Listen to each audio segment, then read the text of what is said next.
But the Detroit Pistons missing the postseason for now 4 years in a row and having their worst win total in that stretch last year with Cade Cunningham missing the majority of the season with injury, they'll be looking to bounce back this year and will be hoping to improve their odds with their upcoming offseason. They enter in with 4 very good bigs, with Cade Cunningham returning, Jaden Ivey, and Jalen Duren heading into their sophomore season. So they have a lot of young pieces to work with, but with over $30 million in cap space and some very tradable salaries to work with Marvin Bagley and Bojan Bogdanovic being at the forefront of those, the Pistons will be entering some interesting water this offseason as they have some important decisions to make. I'll start with your thoughts, Treff, on what the Pistons should be doing this upcoming offseason. Honestly and truly, I think the Pistons should really just focus in on developing their young talent. Most specifically Cade, because he only played 12 games last year. But I think they should also use this year to figure out who their 2 bigs are going to be, their reserve big and their starting big. Now, I truthfully think they already have their reserve big in Jalen Duren. I liked what I saw from him all year. He progressed into being a much better player than I expected him to be. I want to say he went to Memphis, and at Memphis, he was just pretty much bigger than everywhere.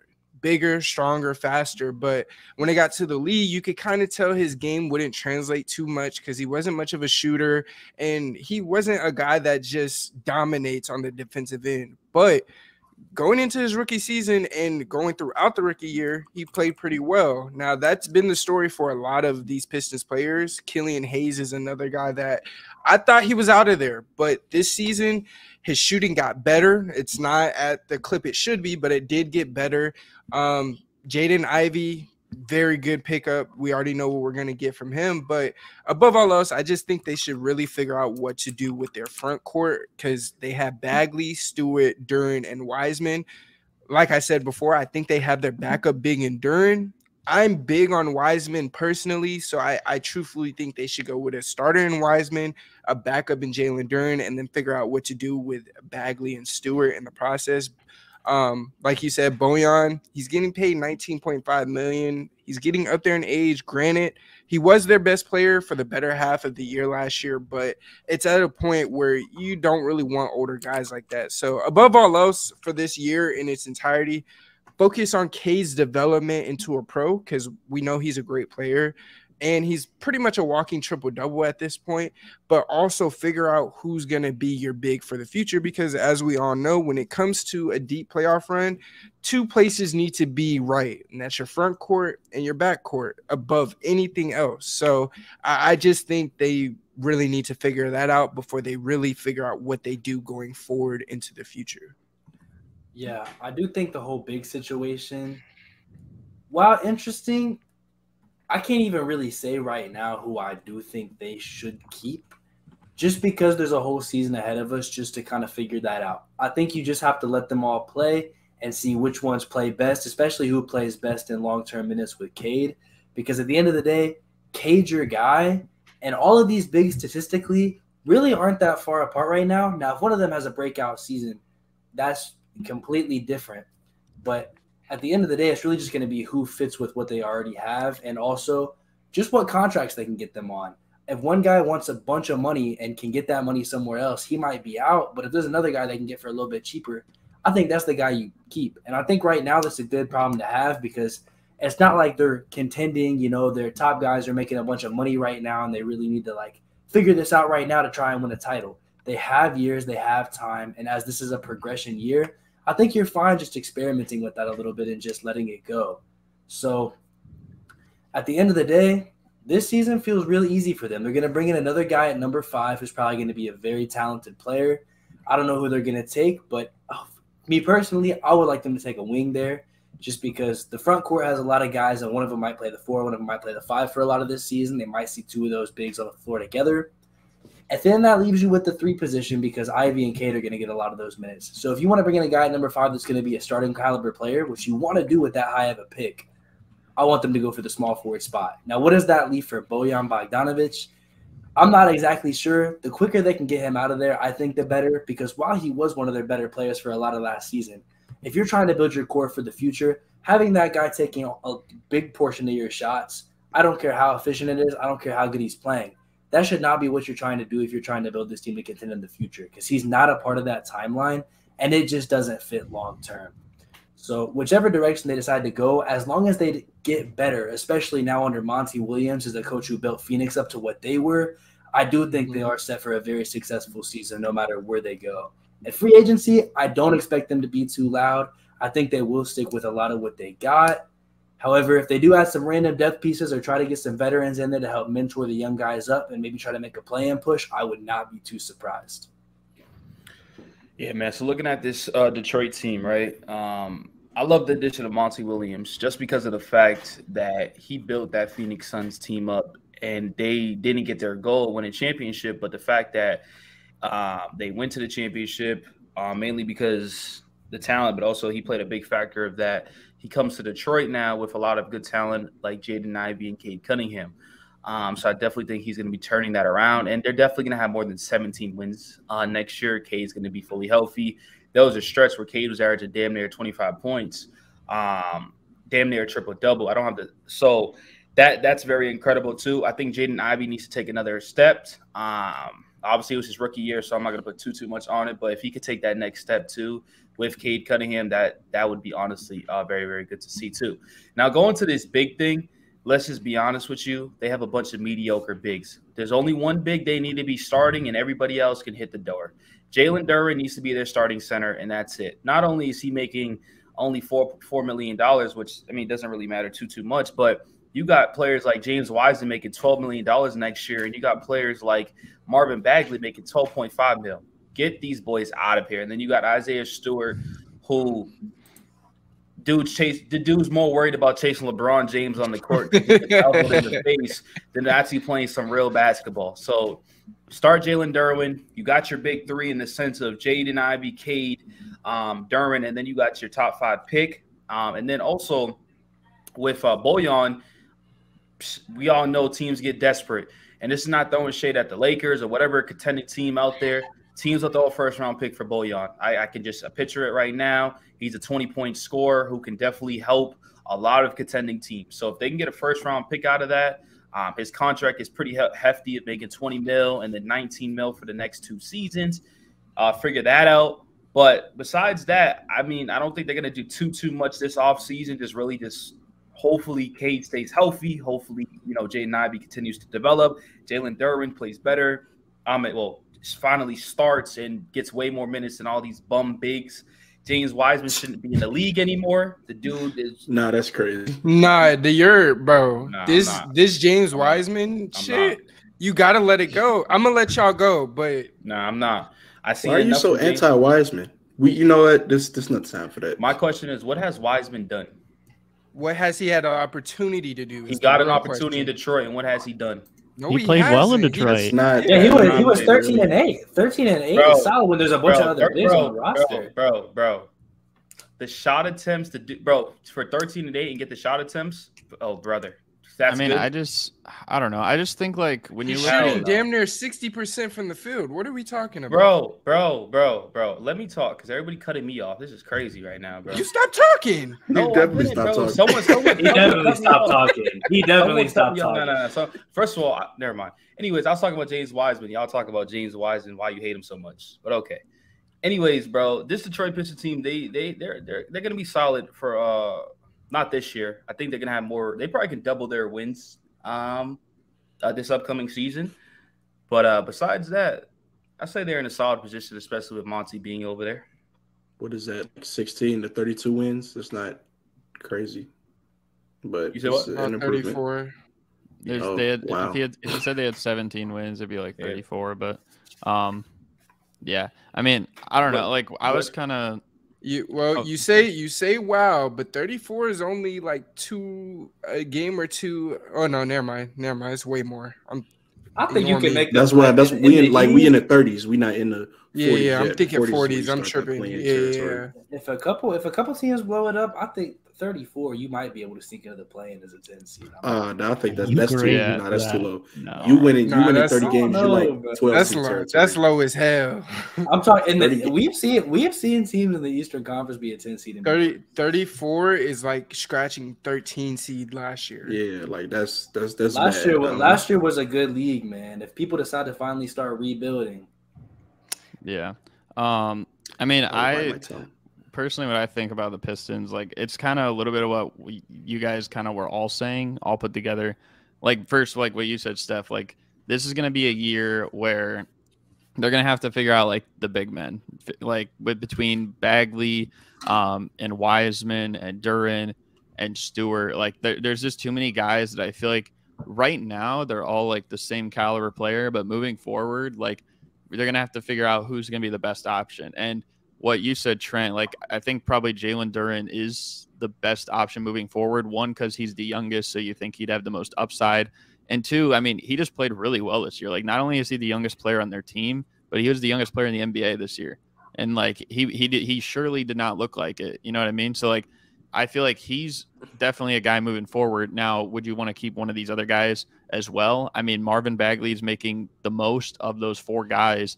You know, Isaiah Stewart's on a more friendly contract, but I don't like, maybe I think the fans might like Isaiah Stewart a little bit more. One, because he's been there more, and two, because he kind of, I think, reminds them of almost like a Ben Wallace light. So I feel like just for the Pistons culture, as they call it, the Detroit basketball, like he might fit what they want moving forward. But if you're looking at this team, like, I think between Cade, Jaden, Ivey, and Duren, like, those are surefire pieces moving forward, but there's definitely questions. Well, first of all, Bojan Bogdanovic is playing really good right now, and this past season he was definitely their best player. But moving forward, like, when this team gets good, like, he's not going to be there. And this is why, like, I even said all the years that they'd been bad, the last couple of years when they were building, like, Dwayne Casey was the coach, but it never felt like he was kind of the filler coach. You know, now maybe Monty Williams is going to be that guy that takes them over the hump. And I do think, even though Monty Williams kind of the last couple of years, it was a disappointing outing with Phoenix every time, like, I do think he's a good coach for this culture because, you know, when you think about 2019, 2020 with Phoenix, like, he was great at getting the young guys, you know, rejuvenated. You know, when they missed the playoffs in New Orleans in 2010, he came back the next year. They had a great season. And then when Chris Paul left, he brought them back. And I think, like, the last year he was there with, like, AD and Holiday and Tyreek Evans, he got them into the playoffs too. So, like, I feel like he's good at, like, meshing with new faces. Now, I don't know if he's a long-term coach either. Like that, and I'm kind of surprised they signed into as big of a contract as they did. But I think overall for this team, and this isn't even just like this offseason thing, this is just like a down the line thing, because I don't think most of us expect them to be an elite team next year. They could make the play in for sure. Maybe if they get lucky, like, they could make the playoffs. I wouldn't count on it, but, like, if they get lucky, they definitely could. But probably like a play in, it's plausible or very close to. I think they'll be a better team this year if they're healthy. But they just got to get, like Gabe said, they got to get more at the wing position, you know, because while Bogdanovic this season was their best player, I think next year it's going to be Cade once again because he's going to be healthy.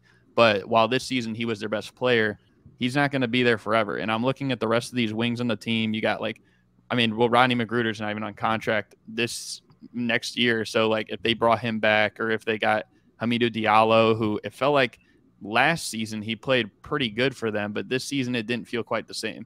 So, like, there's definitely questions there. RJ Hampton as well. Like, I don't know how I feel about, like, their 2-3 type of players on this team. And I think the other thing they could pursue is, you know, I know they have Killian Hayes and Corey Joseph is someone who's been there for a while, but maybe try and get another, like, playmaker off the bench. Because if you think about a lot of the championship teams the last few years, they've all had, like, at least 2 high-level playmakers, you know. And while Ivey can be that for sure, I don't know how I feel comparing him, like, at his, like, when he hits his peak. I don't know if he'll hit the same way as a playmaker as the last several champions have. So getting another guy off the bench that can, like, facilitate like that, you already have Cade Cunningham. I think that would set them up good. And I mean, again, like you said, Steph, just kind of figuring out that big rotation. I think that's kind of what they need to use this year on. All right, let me ask y'all 2 questions real quick. Do y'all mess with plus minus or no? Not really. We would agree, but I'm not big on it. Okay. Most what I notice is people tend to use plus minus for agenda purposes rather than like, here, this is a stat that is interesting type stuff. So it can get skewed easily. I don't like it. All right, now let me ask you. So For a player that shoots about 10 attempts a game, is that a lot? 10 is not. Oh, it depends on the team you're on, though. Yeah, Okay. it depends on your role, the team, because 10 attempts for one guy, that's way too many. While another guy on another team where they're not doing shit, that's like, we don't really care. You feel me? So let me ask you this, right? If a player averages 12 points a game, but they're taking 10 attempts a game, that's horrible. And now let me get to my point. James Wiseman is taking 10 attempts a game and he's averaging 12 points a game. Another thing, the dude shoots 16% from the 3-point line. He doesn't really shoot threes like that. Like when he shoots it, he's shot chucking. I think at most he averages. I mean, shot chucking as in like at the end of the shot clock. Because at most he averages like 1-3, if that. Like he does not shoot like that. Like I know for a fact he doesn't really take. No, he don't. He doesn't even average. He doesn't even average a 3. I mean, he shot like 53% like on the season, and I think part of it just is his shot selection is bad. Like if he narrowed down like his shot selection a little bit better, like, and that's kind of just the IQ thing, and he's still just a young player too. He's only like 20. He's 22 years old, so that can definitely develop over time. If he gets there, then I think I think he could still be like the dominant force that we thought he'd be like before he got drafted. I'm not gonna compare him to those. And to be honest, for me also, I feel like we haven't. My bad, Mo. I'll let you get it off after this, but I feel like we haven't seen enough of him. Like I don't.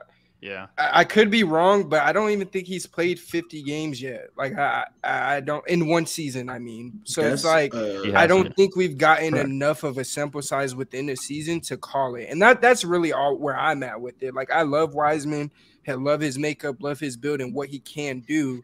But the only reason I'm not sold on calling him a bum yet is strictly for that reason. I haven't been able to see him in a full season stretch. I was also going to say, we've been talking about it for this entire episode. He's running with 3 other big men. So the shot attempts and the points per game is going to be like weird when you consider he's being slotted into the lineup because he was a trade deadline acquisition.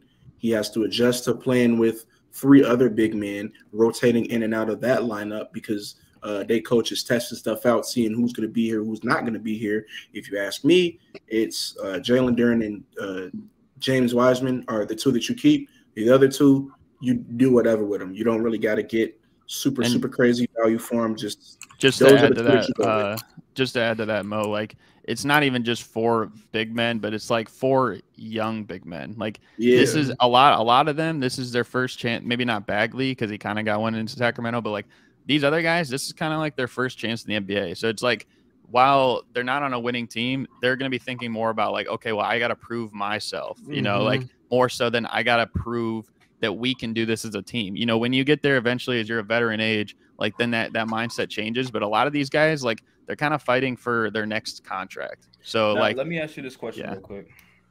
Go ahead. Because y'all on this James Wiseman hype, but I don't get it. But anyways, we're just saying give him a chance. All we're saying is give him a chance. That's it.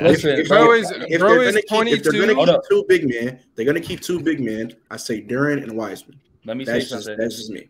I think every episode we know I don't give these young dudes chances. Yeah, I think we know that. That's crazy. We know that. We know that by now. So I don't know why y'all surprised about that. I've been talking about LaMelo for a while. Which is it's wild because you just said something about Ivey being young, but him and LaMelo are the exact same age. You know what's crazy? I said Ivey was very inconsistent last year too. He was very inconsistent. But I feel like we haven't talked about Killian Haynes in this episode at all. The dude's a scrub. Well, I agree. No, you didn't see his turnaround in the year. Crazy. These are a lot of casual takes, bro. Look, you didn't see. I understand. He had a lot of low lights. He had a lot of low lights. Granted, listen, I'll give you that. He was a bum for a while, but if you saw his progression from beginning of year to end, night and day, bro. His playmaking he had a couple moments. A couple good moments in the season. His playmaking got better. His shot selection got better. You started to see his game come into a pro game. I'm not saying he's a great player or nothing like that, but to go off of that point, because Garrett, you did say that they should go get another playmaker, and I want to say they have 2 picks in the first round. So Personally, I don't think their big will be the third in that big three. I think it's going to be whoever they pick with that top pick, which, as Gabe said, or I'm not sure who said it, but it should be a wing. In my opinion, they should go get Cam Whitmore. After you get him later in the draft, go draft. I can't remember his name, but he's from NC State. He's a 6'4" guard from NC State. He's like a combo guard. He can score. He can play make. That could be the guy that's behind Cade Cunningham, and you try to figure out how to move off of Bojan, Killian, Marvin Bagley, and Isaiah Stewart. And I truthfully think they could get a pretty reasonable package for them while bolstering their rotation with that to have a team for the future. He makes $7 million next year. And then after that, his qualifying offer is like $10 million, bro. Like, if either you see progression this year, or tell me you can't sign. Hey, let me. No, I'm just asking you a question. What did he do his last game? Because that's the lasting impression I have. His last game, I couldn't triple double, right? Now, who? Killian Hayes. 26 and 8 and 7. Oh. Hey, here's what I'm gonna say. His qualifying offer is $10 million. If after next year you're saying, hey, because what's Killian Hayes going to be for this team? Best case scenario. He's going to probably be your third guard off the so he's going to be your third guard. He's probably going to be off the bench. If you think you can sign a better backup guard for $10 million, then get him out of here. Yeah. If you think for $10 million that's your best option, keep him. If it's the qualifying offer, so be it. If you're giving him an extension, I don't know if he's earned more than $10 million a year at this point. So even if it's $10 million, so you just look at that market and tell me what the point guard market looks like next offseason. And if you can find better than Killian Hayes for $10 million, get somebody else. And I think when you're building, if somebody looks trash right now, who cares? I'm not playing for a title. It's not like I'm about to get to the Eastern Conference Finals and all of a sudden it's like, oh, my backup guard play ain't good enough. So, now we can't make the finals. Well, fuck it. Y'all probably going to be in a 12, 11 seed. It really – who cares this season? This is a season to build and experiment. So this shit don't matter right now. It doesn't just give them the burn. Even if it's been 3 years and this is year 4, give him the burn with the roster you got right now, bringing in another number 5 pick who's going to change the dynamic, bringing in Cade for a full season who's going to change the dynamic. Killian Hayes is going to spend most of this season playing against bench players where he started probably 56 games last year or something like that. It's it's a completely different scenario. With Cade there, it's all different. So just let it go for one more year and see what happens. I don't think you need to have anything set in stone. I don't think you need to overreact.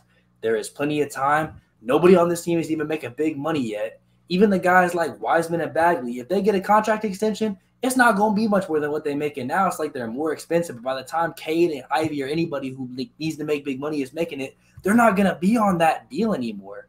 Yeah. It don't matter. The money don't matter right now. The money's not going to matter. Unless you give somebody a 4 or 5 year contract, the money's not going to fucking matter for several years. Yeah, the money not mattering until Cade is ready to get paid. Yeah, the key I want that on a shirt. Aren't making big money right now. The money don't matter. Y'all just went for 15 minutes about Hey, shut up, Devin. Go ahead. You got it, bro. I'm tired of being lectured by you. We ain't talking about sick shit. of being lectured. Yeah, Devin, wrap this up. Yeah, we definitely need to wrap this up because unless Killian Hayes becomes the star of the Pistons, like he became the star of this episode, Killian Hayes got a little bit redundant here. But needless to say, the Pistons have some decisions to make heading into this offseason. We talked about their bigs. Jalen Duren, James Wiseman, Marvin Bagley, and Isaiah Stewart are all going to be fighting for their Pistons futures this upcoming season. And the start of that decision-making might be made this offseason by the Pistons front office. Hopefully with Cade back healthy, they can have a much better season and can hope to push back towards the play-in tournament and finally push towards another postseason berth.